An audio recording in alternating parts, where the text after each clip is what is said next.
I'm Indy Nidell, and this is Out of the Trenches, where I sit here in my chair of wisdom and answer all your questions about the First World War.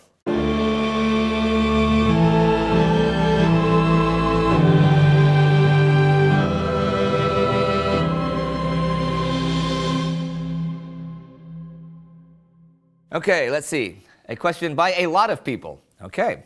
How were people for the various tank corps selected and trained?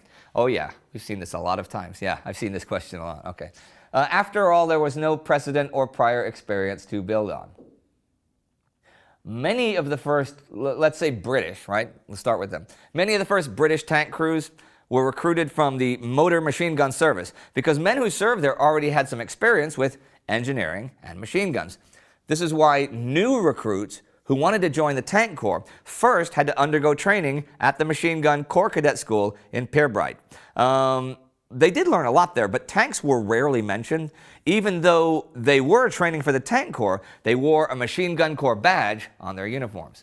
The recruits were trained in basic cadet stuff like discipline, physical training. But they also got training in military law, administration, topography, reading aerial reconnaissance reports, first aid, sanitation, bombing, gas, the Lee Enfield rifle, the Lewis gun, signaling, bayonet fighting, and the 6-pounder Hotchkiss QF. It's pretty big training, actually. Okay, after they had mastered these skills and training, the new officers were sent to the Bovington Tank Camp in Dorset. Instructors taught them basics in engineering, mechanics, and the structure of a tank. After completing that, they practiced with real tanks. Now, the driving of the tank, they'd practice on a specially, dedicated training route, which had many water-filled holes, which were sometimes as deep as 6 meters. And there was bends and turns, so you really had to drive it around. And occasionally, a training instructor would sneak into the tank, which he could do unnoticed because of all the noise. And he would then sabotage a piece of the engine so it would stop working. And the driver had to give the cause of the malfunction. After driving and mechanical training was completed, the crew would learn to fire a 6-pounder gun from a tank, which was basically a naval gun on a tank. German tank training was somewhat different for a bunch of reasons. First of all, the A7V tank design was different from British and French tank designs. It featured a crew of 18 to 23 men, and they were selected for training based on their experience. Machine gunners would come from the infantry. The tank commander was likely an officer with previous experience.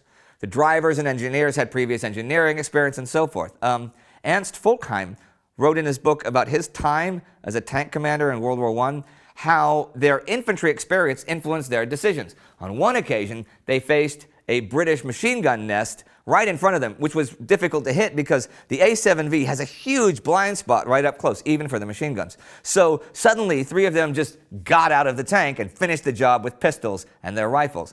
Now, he admits that this was maybe not the most rational decision, but was something they were just used to as infantrymen. With the French, it was a little different. The organization of the French Tank Corps experienced delays because of internal rivalries, different doctrinal views, and the difficulty of justifying the investment of money, materials, and men in what were seen as extravagant projects at a time when the country's industry and resources were stretched to their limits.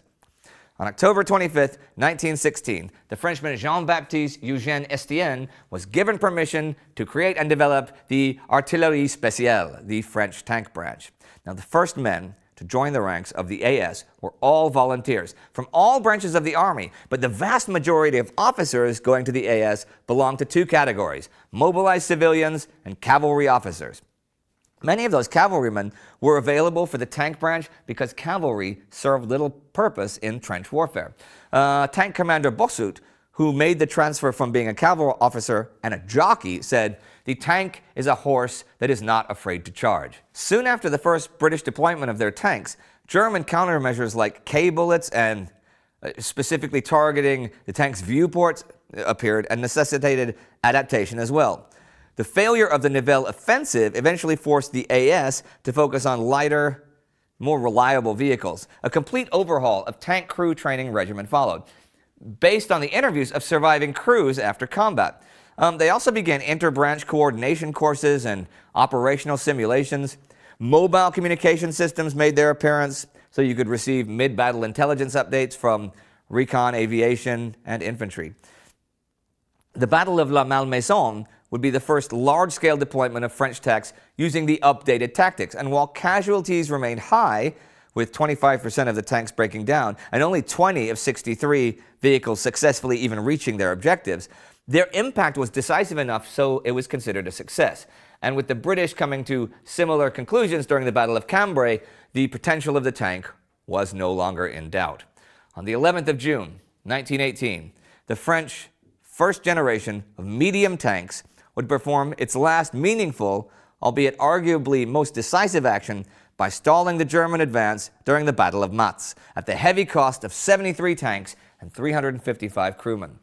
The month of July would see the beginning of their gradual replacement by Renault FT tanks, while their crews were sent in reserve for the massed arrival of the British Mark V tanks and the French Super Heavy tanks planned for 1919. The Renault FT, which was small and was very lightweight, and as I said in my top 5 tanks special we shot at the Bovington Tank Museum, was also very cute, was quite suitable for the war of mechanized movement. Even more people asked, okay, German tank design seemed very different from the Allied tanks. Was the A7V the only tank design during the war? You are in fact correct. Even more people asked that. The German approach to tank design was indeed somewhat different. They really got their tank program rolling by October 1916, after having encountered the British Mark I tanks at the Somme. They realized the potential and the potential threat of those machines. So the A7V program got going, and we made an exciting episode about that, where we also talk about their design and everything. But these were not the only tank ideas the Germans had floating around. A really obscure design was the Orion Wagon, which is an ultimately unsuccessful design that sounds like a cheap German sci-fi TV show from the 70s and basically looks like an armored wheelbarrow that had a baby with a turtle. Yeah. You can totally picture that, yeah? Okay. There were some other designs that popped up in 1916, 1917, which were ultimately adapted as like artillery towing machines or mobile artillery platforms.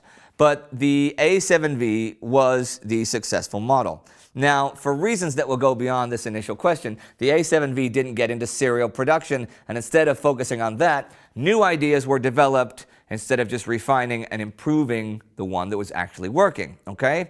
There was the K-Wagen, a 12-meter long and 6-meter high rolling fortress with 4 gun positions, big gun positions, plus machine guns. There was also a variant of the A7V, the A7VU, which had tracks revolving around the tank like the British Mark designs. Now, this was supposed to tackle the serious weakness of the A7V, the trench crossing ability. In our other episode, we already talked about 2 more designs. We asked some fans, actually, to do some artistic interpretations of these vehicles based on technical drawings, so you'll see these here as illustrations. The Krupp-Protze was supposed to be the workhorse for advancing infantry or stormtroops, a lightly armored, tracked vehicle that could tow smaller field guns. Now, according to the technical drawing we saw, it was also itself armed and would probably have been quite agile.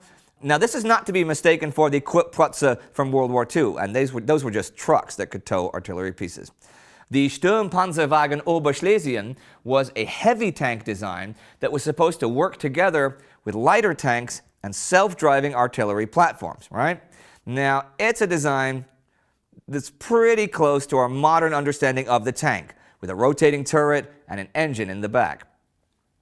All in all, the Germans had some good ideas for the future of tank warfare by early and mid-1918. But by then they didn't have the kind of manufacturing program necessary, and so the A7V remained the only German-produced tank that saw action in World War I. One more tank that I didn't mention that was actually built after the war by the Swedish Army was the LK2, and we also saw that in the German Tank Museum. And you can watch that episode right here. And we'll see you next time and the time after that and every other time until there are no more times. Take care.